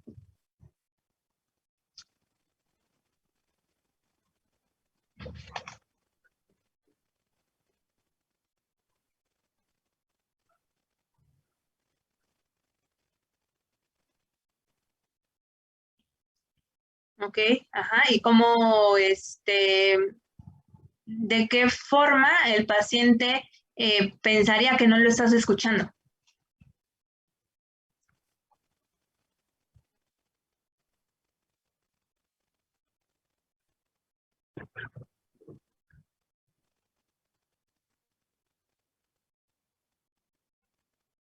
Claro, entonces bien importante, bien, gracias Alfredo, es bien importante escuchar al paciente con atención. ¿Por qué? Porque a veces el paciente nos está contando y sí nos está dando datos importantes, perdón, y ya llegó mi amigo del otro cubículo a pedirme mi oclusor prestado. Y entonces ya estoy volteando ahí a la puerta a ver quién se asomó, a ver qué quiere, que ya pasó el de los dulces a cobrarme, y ya ni estoy prestando atención en lo que me está contando el paciente. Y sigo haciendo mi interrogatorio y le pregunto cosas que ya me había dicho. Entonces el paciente pues se va a dar cuenta que no le estaba prestando atención, ¿no? Además de que va a resultar incómodo para él que yo esté, como nos dice Alfredo, esté haciendo otras cosas mientras él nos está contando. Va a ser incómodo estarle preguntando algo que ya nos dijo, ¿no? Entonces el paciente pues ya se va a dar cuenta que no le estábamos prestando atención. Entonces es bien importante escuchar al paciente con atención cuando nos está contando algo, cuando nos está diciendo algo. La siguiente habilidad es observar al paciente con atención mientras conversa. Y esto, bueno, pues tiene que ver con lo que comentábamos en el punto anterior. Ajá. No nada más se trata de escuchar, porque yo lo puedo estar escuchando y estar, no sé, y agacharme a recoger mi pluma que ya se me cayó. O lo puedo estar escuchando y estar saludando a quien ya pasó ahí al lado de mi cubículo. Entonces, no solamente es eso, sino también observarlo en todo momento. Recuerden que el contacto visual, pues va a dar más esa cercanía en nuestra relación optometrista-paciente. Ajá. Entonces, que tú estés viendo a la persona mientras está contando algo, pues por lo menos, a lo mejor tu mente está ahí con el osito bailando, ¿no? Pero pues, por lo menos la persona que tienes enfrente, pues va a decir, ay, sí me está poniendo atención, ¿no? O está muy entretenido con lo que le estoy contando. Entonces, si procuren mantener este contacto visual con el paciente mientras les está contando algo, algo que es importante para él. Observar el entorno del paciente. Debo de tener la habilidad de observar el entorno del paciente. Entonces, no nada más es ver, es estar observando a mi paciente mientras me cuenta. ¿A qué se refiere observar el entorno del paciente, Nixa? Pues creo que podría ser como ver desde cómo está vestido, o sea, no por discriminar o algo así, pero ¿no se escucha? Sí, pero es que como que se entrecorta un poquito. Te escuché que cómo está vestido y qué más. Pues no sé, igual al ir escuchando su historia o de ciertas preguntas, poder deducir cómo es su entorno, su medio familiar. Ok. Observar cómo está vestido, sí, pero esto que nos dices como que obtener esta conversación, esta información con el interrogatorio, con las preguntas que le estoy haciendo, no, porque entonces ya no estoy observando, me voy a estar guiando con lo que el paciente me cuenta. Entonces, pero sí, observar su vestimenta sí me ayuda a establecer una mejor comunicación con mi paciente. Gracias, Nitza. A ver, Nora, Andrea, cuéntanos de qué otra cosa puedes observar en el entorno del paciente o cómo observas el entorno del paciente.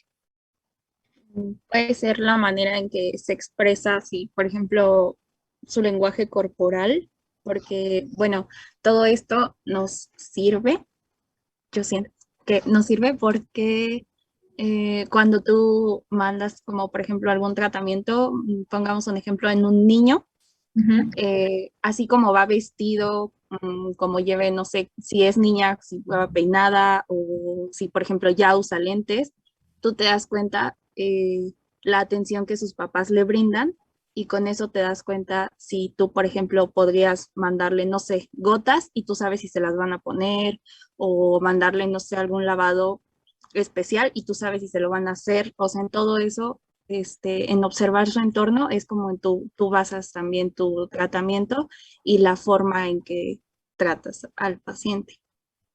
Claro, ujú, sí, sí, sí. También tiene que ver con con la vestimenta, ¿no? Que nos comentas más bien como con como en el caso de los niños, ¿no? Con la higiene con la que se presenten a la consulta. Sí, como nos dice Nora, ¿no? Viene peinada la niña o ya le limpiaron la cara por lo menos para para llevarla a la consulta. Entonces, si te das cuenta, tan solo con observar a tu paciente pediátrico, te das cuenta cómo es su entorno, en qué entorno se desenvuelve, en qué entorno familiar se desenvuelve. Muy bien. Aparte de la ropa y del aspecto físico, más bien desde el aspecto físico que observan en su paciente, ¿qué otra cosa observan para poder conocer el entorno del paciente? Mariana ya pasó, ¿verdad? No, está así. ¿O es otra Mariana? Ay. No, creo que solo ¿Mande? no, creo que solo soy yo. Bueno, ¿pero ya habías pasado o no? Sí, pero no sabía si sí había contado como participación. Sí, ya estás, Mariana. Si nada más eres la única Mariana, sí, ya estás. A ver, déjame, le pregunto a alguien más. Gracias. A ver, Gael. Yo, Gael. Sí, Gael Díaz Contreras. ¿Cuál era la pregunta, perdón? Aparte de observar la vestimenta de tu paciente y su aspecto físico, hablando de higiene, qué tan cuidado vaya, ¿qué otra cosa puedes observar en tu paciente para que puedas obtener información sobre el entorno en el que se desarrolla?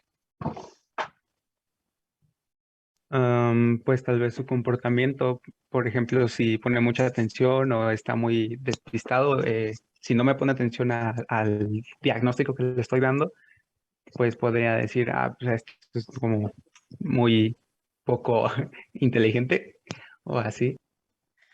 Ok, disperso. Sí. Ok. ¿Puedo yo? Mauricio. A ver, Mauricio. ¿Quién lo acompaña? Claro, es también un dato importante. ¿Por qué, Mauricio? Porque, bueno, en quién lo acompaña y también fijarse en su vestimenta y todo su entorno de la persona que lo acompaña.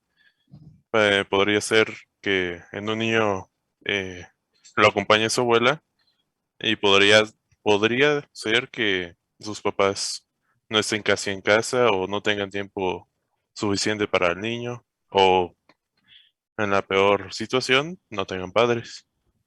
Claro, sí, sí, sí. Muy bien, gracias Mauricio. Claro, es también los acompañantes, las personas que llevan al paciente nos van a dar también muchísima información sobre el entorno del paciente. Muy bien. Y finalmente, otra de las habilidades que debemos de adquirir es identificar los cambios en el estado de ánimo del paciente y actuar en consecuencia. ¿A qué se refiere Alfredo? ¿Alfredo ya habías pasado? ¿O hay Alfredo? Ya, ya. Entonces, creo que ya pasaron todos, ¿verdad? Carla, también ya habías pasado, ¿no? Carla Bastida. Igual no sabía si ya me había registrado. Pero sí, ya habías participado, hay varias Carlas. No, había comentado algo en el chat de aquí. Ok. Ya estás, Carla. Nada más deja, que ya vamos terminando, nada más que pase Yanira. Yanira, ¿a qué se refiere identificar los cambios en el estado de ánimo del paciente y actuar en consecuencia? Pues podría ser identificar en qué momento, por ejemplo, se puede frustrar el paciente y saber cómo llevar a cabo la situación para que no se asuste con el diagnóstico que le hemos dado o mostrarle qué es lo que debe hacer para su tratamiento, identificar si en algún momento está enojado, sorprendido, si a lo mejor no entiende algún término que le estamos dando con algún gesto que hace, pues también nos da como esa señal de que, ¿sabes qué? Pues tengo que explicárselo de una mejor manera, ¿no? Claro, sí, sí, sí, ese ejemplo que nos acabas de dar es bien importante, ¿no? A ver, a lo mejor el paciente te dice que está entendiendo todo, pero de repente se le sale alguna gesticulación que tú dices, no, ya no me está entendiendo. ¿Y cómo actúa a consecuencia? Pues me regreso y busco otra forma de explicarle con tal de que el paciente lo entienda todo a la perfección. Muy bien, gracias, Yanira. Y Rafa, a ver, ¿qué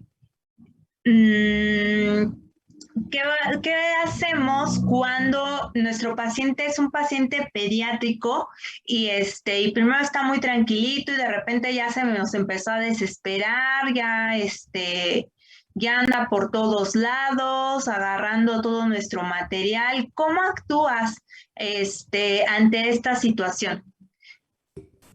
Pues en algunas ocasiones, bueno, cuando era chiquito yo recuerdo, pues te dan algún dulce o algo así, o incluso te dan las características de esto como pues para mantenerte entretenido y así pues no hagas desastre, ¿no? Así explicarlo de una forma en la que mantengas atento pues al niño. Claro, sí, sí, sí, siempre no falla, ¿no? Esa de a ver si te estás quieto, si ya te sientas o si te dejas revisar, te voy a regalar al final esta paleta, ¿no? O si te dejas revisar, al final te presto mi oclusor. Obviamente no le vas a prestar tu retinoscopio, ¿no? O algo que sabes que puede tirar y se puede descomponer, pero bueno, tu oclusor se lo puedes prestar sin problema o cualquier cosa ahí sencillita, claro. ¿Y qué pasa si ya buscaste todas las formas de calmar a tu paciente pediátrico y no, pues no, nada más no lo puedes controlar? ¿Cómo actúas ante esta situación? No, pues ahí sí no sabría. Dice Alfredo que lo pone de cabeza y lo agitó. ¿El niño? ¿O de qué hablamos, Alfredo? ¿Sí? Sí, no, ay no, pero no se crean. Luego sí dan ganas de aventarlo por la ventana. Cuando tenemos un paciente, ya, está ya. Ok. Rafa, yo creo que ahí desde el inicio como que también entra la parte de la comunicación, ¿no? Que uno tiene que aprender que no puede hablar de la misma manera con un adulto que con un niño. A un niño no le puedes explicar de palabras que tal vez ni siquiera entienda, ¿no? Entonces, empezar desde ahí que que te explique las cosas, pero que tú también le hables de una forma que lo pueda entender, ¿no? Un niño entienda las cosas que le estás diciendo y pues ahí pues ya vas a tener su atención y es un poquito más difícil que se desconcentre o que empiece a hablar de otras cosas o que se levante o cosas así, yo creo. Claro, claro, sí, recuerden que desde un principio pues hay que identificar a nuestro paciente y claro, como nos dice, ay, no vi quién eras. Yadira. ¿Yadira? Sí, Johanna. Johanna Yadira. Ah, Johanna, ok. Como nos dice Yadira que obviamente no nos vamos a expresar o a comunicar de la misma forma con un niño de 6 años que con un paciente de ya 20 años, ¿no? Por ejemplo. Pero bueno, o sea, ya nosotros ya identificamos que nuestro paciente es de 6 años, que obviamente no le vamos a hablar de la misma forma como nos expresaríamos con un paciente adulto. Pero ¿qué pasa si al final de que ya agotamos todas las posibilidades, ya le explicamos, ya hablamos con él y el problema es que tu paciente se te sigue parando, o sea, tú necesitas a tu paciente sentado en la unidad para que tú lo puedas revisar y tu paciente sigue dándote vueltas por todo el cubículo, ya se fue al cubículo de al lado o ya se tiró a llorar, o sea, no hay manera de que te deje revisarlo. ¿Qué vas a hacer con este tipo de pacientes? Ese es un tema bien interesante y es bien interesante porque pues a veces nosotros no soportamos tanto a los niños, ¿no? Como dice Alfredo que lo pone de cabeza y lo zangolotea hasta que se calle, ¿no? Y pues así somos como que la mayoría, o no sé si la mayoría, pero por lo menos a mí así me pasaba mucho con los niños, me desesperaban muchísimo. Y para colmo, siento que a veces a las personas que menos toleran a los niños es como que a las personas que más les tocan pacientes niños o a los pacientes con los que menos te sientes identificado son los que siempre te tocan.